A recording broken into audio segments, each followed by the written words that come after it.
হযরতে ওমর বিবি ডাক দিয়া কয়, স্বামী গো, আপনি একটা কাজ করেন, আপনার যে অর্থমন্ত্রী আবু উবাইদা, এই আবু উবাইদা ইবনুল জাররাহ রাদিয়াল্লাহু তাআলা আনহু ছিলেন অর্থমন্ত্রী ওমর রাদিয়াল্লাহু তাআলা আনহুর শাসনকালে। আপনি আপনার গভর্নর, আপনার অর্থমন্ত্রীর কাছে একটা চিঠি লেখেন যে আগামীকাল তো ঈদ আসছে, আপনার বেতনটা তো এই মাসে না দিলে আগামী মাসেও তো দিবে, তাকে বলেন সে যেন এই মাসের বেতনের সাথে আগামী মাসের বেতনটা অগ্রিম দেয়া দেয়।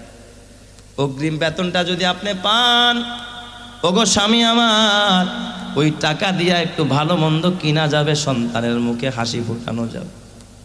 অর্ধজাহানের খলিফা, অথচ আমার দেশের একজন ওসি সাহেবের জন্য কত বড় বালাখানা, তার একজন পিয়নের জন্য তার একজন বাবা, যিনি ওই পিয়ন, যিনি তার দরজার একজন গেটম্যান, তার একজন বডিগার্ডের জন্য কত সুব্যবস্থা, অথচ অর্ধজাহানের খলিফার ঘরে ঈদের দিন কি রান্না করবে ওই খাবারটাও মওজুদ নাই। সুবহানাল্লাহ, জোরে কান সবাই। এটা তাকওয়া দ্বারা হয়েছে। কিসের দ্বারা? জোরে কান, তাকওয়া দ্বারা। হযরত ওমরের ভিতরে কি পরিমাণ তাকওয়া! বিবি ডাক দিয়া কয়, স্বামী আমার, আপনি চিঠি লেখেন। হযরত ওমর চিঠি লিখলেন, আবু উবাইদা ইবনুল জাররাহ, ঈদ আসছে, কিছু অতিরিক্ত পয়সা দরকার, ভালো মন্দ কিছু কেনা দরকার। তুমি তো অর্থমন্ত্রী, তোমার অনুমতি ছাড়া তহবিল থেকে কোনো পয়সা ধরার ক্ষমতা আমার নাই। তুমি আগামী মাসের বেতনটা আমারে অগ্রিম দিতে পারবা কিনা? এরকমের অগ্রিম বেতনও আমরা অনেক বিপদে আপদে নেই কি নেই না? নেই না? বলো, তুমি আমাকে অগ্রিম 1 মাসের বেতন আমাকে দিতে পারবা কিনা? হযরত আবু উবাইদা ইবনুল জাররাহ রাদিয়াল্লাহু তাআলা আনহু চিঠির উত্তর লিখলেন। চিঠিটা পাইয়া হযরত আবু উবাইদা ইবনুল জাররাহ যায় নামাজে বইসা সেজদায় পড়া তারপরে কান্নায় ভেঙে পড়লেন, হারে, অর্ধজাহানের খলিফার ঘরেও একদিনের খাবার মওজুদ নাই। হযরত আবু উবাইদা কাঁদতেছে। আবু উবাইদা নামাজ শেষ কইরা, মুনাজাত শেষ কইরা চিঠির উত্তর লিখতেছে, আমিরুল মুমিনিন, খলিফাতুল মুসলিমিন, আপনাকে আমি অগ্রিম 1 মাসের বেতন আপনাকে আমি অগ্রিম দিয়া দিব, কোনো বাধা নাই। তবে 2টা প্রশ্নের জবাব দিবেন। আমি যে চিঠির উত্তর দিলাম, উত্তরের মধ্যে আপনি 2টা প্রশ্নের জবাব দিবেন। 2 প্রশ্নের উত্তর যদি দিতে পারেন, আমি আপনাকে অগ্রিম অ্যাডভান্স 1 মাসের বেতন আপনাকে দিয়া দিব। আবু উবাইদা লিখলেন, আমিরুল মুমিনিন, আপনি যারও 1 মাস বাইচা থাকবেন, আপনার হায়াত যারও 1 মাস আছে, এর গ্যারান্টিটা আমারে দিতে হবে। আপনি বেতন নেবেন তো ওই কাজ কইরাই তো নেবেন। আপনি যদি মরে যান আর এই সম্পদটা আমি অর্থমন্ত্রী হইয়া যদি বাইতুল মাল, সরকারি সম্পদ আপনারা দিয়া দেয়, আমি তো আসামি হয়ে দাঁড়াবো। আপনি যে আরও 1টা মাস বাঁচবেন আর চাকরি করতে পারবেন, আমির থাকতে পারবেন, এই কথার গ্যারান্টি আমারে দিতে হবে। হ্যাঁ, আমি আরও 1 মাস বাঁচবো। এটা হলো আমার 1 নম্বরের প্রশ্ন। বলেন তো, পৃথিবীর কোনো মানুষ 1 মাস কেন, 1 দিন বেঁচে থাকার গ্যারান্টি দিতে পারবেনি? আরো জোরে কান, পারবে? কেউ পারবে না, কেউ পারবে না। নবীরাও পারে নাই, কোনো সাধারণ মানুষ পারবে না, আল্লাহওয়ালারাও পারবে না, অতীতেও পারে না, এখনো পারবে না, কিয়ামত পর্যন্ত পারবে না। ঠিক না বেঠিক? জোরে কান। আমিরুল মুমিনিন, আমার 1 নম্বরের প্রশ্ন, আপনি যে আরো 1 মাস বেঁচে থাকবেন, এই কথার গ্যারান্টি আমারে দিবেন। আর 2 নম্বরের প্রশ্ন হলো, জনগণ যে আপনারে ক্ষমতায় রাখবে, আপনি যে আমির থাকবেন, এটারও তো কোনো নিশ্চয়তা নাই। জনগণ তো 3 দিন পর আপনারে ক্ষমতা থেকে নামায়ও দিতে পারে। তখন আপনি কোথায় যাবেন? 1 মাসের বেতন অগ্রিম চান, এই 2টা বিষয়ের আমাকে নিশ্চয়তা দিতে হবে। আপনি যারও 1 মাস বাঁচবেন, এরও নিশ্চয়তা দিবেন, আরও 1 মাস ক্ষমতায় থাকবেন, তারও নিশ্চয়তা দিবেন। এই 2টার নিশ্চয়তা যদি দিতে পারেন, আমি আপনাকে আরও 1 মাসের অগ্রিম বেতন আপনাকে দিয়ে দিব। সুবহানাল্লাহ। হযরত ওমরের চিঠিটা, হযরত আবু উবাইদার চিঠির উত্তর যখন ওমরের কাছে গেল, হযরত ওমর চিঠি পায়া চিঠির গায়ে চুমা খাইতেছে। নামাজ পড়া বিবির সামনে গিয়া কান্দে, ডাক দিয়া কয়, বিবি গো, ওই রবের প্রশংসা করি যেই রব আমার রাজ্যে এমন একজন আমানতদার অর্থমন্ত্রী আমি দিতে পারছি, আল্লাহর শুকরিয়া। কারণ এমন একজন আমানতদার অর্থমন্ত্রী পাওয়া কারণ আমাদের দেশের মধ্যে অর্থ যার কাছে যায় এটা নিজের সম্পদ বানায় লয়, কথা কয় নাই? যার কাছে যায় সে নিজের সম্পদ বানায় লয়, বাপ দাদার সম্পদ বানায় লয়। এমন আমার আদার আমি প্রেসিডেন্টের পর্যন্ত 1 মাসের বেতন অগ্রিম দিল না। হযরত ওমর চোখের পানি পালায় কাঁদলেন। তারা চিন্তা করে ওমরের মধ্যে কি পরিমাণ আল্লাহর ভয়। এই জগতের কোন প্রেসিডেন্ট হলে এই কথা লিখতো নাকি বলতো খামে বইরা পাঠায় দে। এ যুবক ভাই কোথায় আছো, কোথায় ছিল মুসলমান? তু কুজাওয়া সুন্নতে আহমদ কুজা, তু কুজাওয়া সুন্নতে আহমদ কুজা, বা মোহাম্মদ কায়সাওয়াদ নিসবত তোরা, বা মোহাম্মদ কায়সাওয়াদ নিসবত তোরা। কোথায় ছিল নবী, কোথায় ছিল সাহাবায়ে কেরাম? আমরা আছি আজকে ডাস্টবিনে। এই হযরত ওমর রাদিয়াল্লাহু তাআলা আনহু শেষ কথা বলে বিদায় নেব। অর্ধ জাহানের খলিফা, লোকেরা চায় আমিরুল মুমিনিনকে একটু মেহমানদারি করাবো। আপনারাও তো চান আপনার এলাকার একজন গ্রহণযোগ্য ব্যক্তির একটু মেহমানদারি করাইলে আপনাদের দিলের মধ্যে কি লাগে? ভালো লাগে।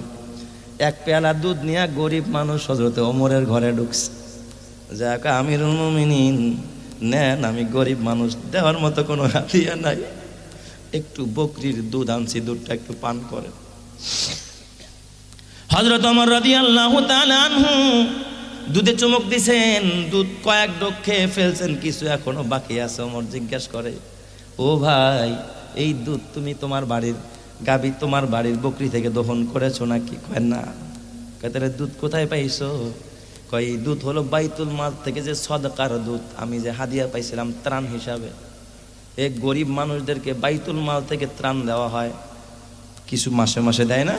কয় ওই ত্রাণ স্বরূপ আমি এটা পাইছিলাম, এটা আমার জন্য সদাকা। সমস্যা নাই, আপনি খান, কারণ লানা হাদ সদাকাতুন ওয়ালাকা হাদিয়াতুন, আমার জন্য এটা সদাকা, আপনার জন্য এটা হাদিয়া। কারণ আমার মাল, আমি মালিক হয়ে গেছি, এখন আমি নিজেও খাইতে পারবো, আরেকজনরেও দিতে পারবো, কারণ ফতুয়াও দিতে সাবার। আমিরুল মুমিনিন এটা আমার জন্য সদাকা, আপনার জন্য তো সদাকা না, আপনি খান, সমস্যা কি? আমার জিনিস আমি আপনার দিয়ে দিছি। হযরত ওমর ডাক দিয়া কয়, বাবা কথা সত্য বলেছো, এটা আমার জন্য জায়েজ, এটা আমি খাইতে পারবো, কোনো না জায়েজ না, তবে এটা আমার জন্য খাওয়া উচিত হবে না, এটা মুনকার। কয় কেন জানোনি? কারণ এটা তো আমার সদকার মাল, আমার বাইতুল মাল থেকেই তো এই মালটা তোমার হাতে গেছে, আমি তোমার হাত ঘুরাইয়া এরপরে যদি আমি খাই, আর কিয়ামতের ময়দানে এই দুধ যদি আমার পেটের মধ্যে থাকে, আর আল্লাহ যদি আমারে জিজ্ঞাসা করে, ওমর এই বাইতুল মালের দুধ কেন তোমার পেটে দেখা যায়, আমি কি ব্যাখ্যা দেওয়ার সময় পামুনি? আল্লাহ যদি বলে তোমার পেটে কেন বাইতুল মালের দুধ দেখা যায়, আমি তখন কি ব্যাখ্যা দেওয়ার সময় পাম যে এটা সদকার মাল, ওরে দিছিলাম আর ও আমারে দিছে? আমি তো এই সময় এটুকু পাবো না। সাথে সাথে হযরত ওমর গলার মধ্যে আঙ্গুল দিয়া বমি করে দুধটা ফেলে দিছে। বিষ খাইলে যেমন পানি দিয়া পেট ওয়াশ করে, এত পরিমাণ পানি খাইলেন আমিরুল মুমিনিন। পানি পান কইরা ভিতরের মধ্যে যতটুক দুধ ঢুকেছিল ওয়াশ কইরা কইরা ভিতর থেকে সবগুলো উতলায় উতলায় বের করে দিতেছিলেন। তিনি হন হযরতে ওমর। এ আমার যুবক ভাই, এত বড় ক্ষমতা পায়া, এত বড় দাপট পায়া আল্লাহরে ভুলে নাই, কবরে ভুলে নাই, মিজান ভুলে নাই, পুলসিরাত ভুলে নাই। তুমি যদি সামান্য একটু অর্থের গরমে, একটু পদ পদবীর গরমে আল্লাহরে ভুলে যাও, তোমার হাসর কিন্তু ভালো হবে না রে বাবা। নবী আমার বলেন, তামুতুনা কামা তাহিয়াউনা ওয়া তুহশারুনা কামা তামুতুন। বাবা জীবন যেমনে কাটাইবা মরণ কিন্তু অমনেই হবে। ইয়াউমা নাদউ কুল্লা উনাসিম বিইমামিহিম। আল্লাহ বলে কিয়ামতের ময়দানে প্রত্যেককে তার ইমাম সহ ডাকবো। যে যার অনুসরণ করছে আমি তার সাথেই ডাকবো। যারা আওয়ামী লীগ করে আওয়ামী লীগের নেতাদের সাথেই তাদেরকে ডাকবে। যারা বিএমপি করে বিএমপির নেতাদের সাথেই কিয়ামতের ময়দানে আল্লাহ তাদেরকে ডাকবে। যারা জাতীয় পার্টি করে, জাতীয় পার্টির নেতার সাথে আল্লাহ কিয়ামতের ময়দানে তাদেরকে ডাকবে। যারা জামাতে ইসলাম করে, জামাতে ইসলামের নেতাদের সাথে আল্লাহ কিয়ামতের ময়দানে তাদেরকে ডাকবে। যারা হেফাজতে ইসলাম করে, হেফাজতে ইসলামের আলেম ওলামার সাথে কিয়ামতের ময়দানে আল্লাহ তাআলা তাদেরকে ডাকবে। যারা খেলাফত করে, যারা জমিয়াত করে, খেলাফত ও জমিয়াতের আলেম ওলামার সাথেই তাদেরকে ডাকবে।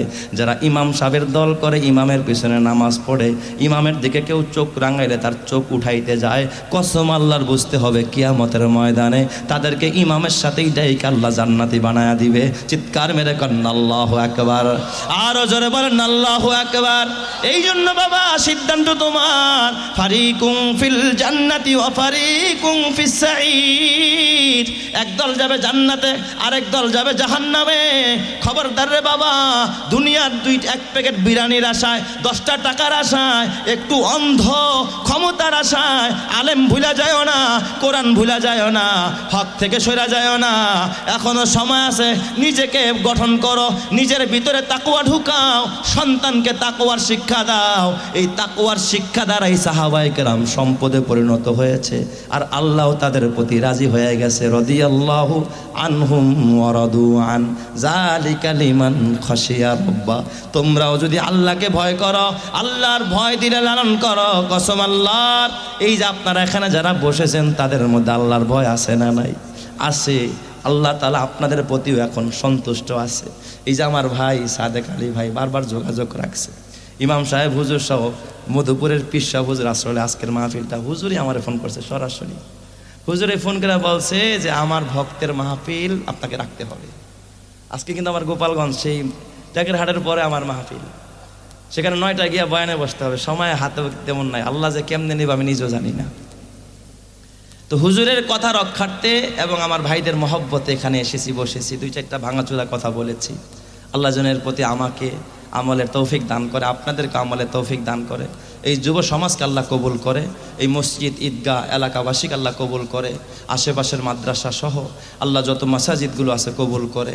আল্লাহ তাআলা আমাদের গুনাহ মাফ করে, তাকওয়ার জিন্দেগি দান করে। সবাই বলে আমিন। ও আখিরি দাওয়ানা আনিল হামদুলিল্লাহি রাব্বিল আলামিন। আসসালামু আলাইকুম ওয়া রাহমাতুল্লাহি ওয়া বারাকাতুহু। আলহামদুলিল্লাহ, সুবহানাল্লাহ, আলহামদুলিল্লাহ।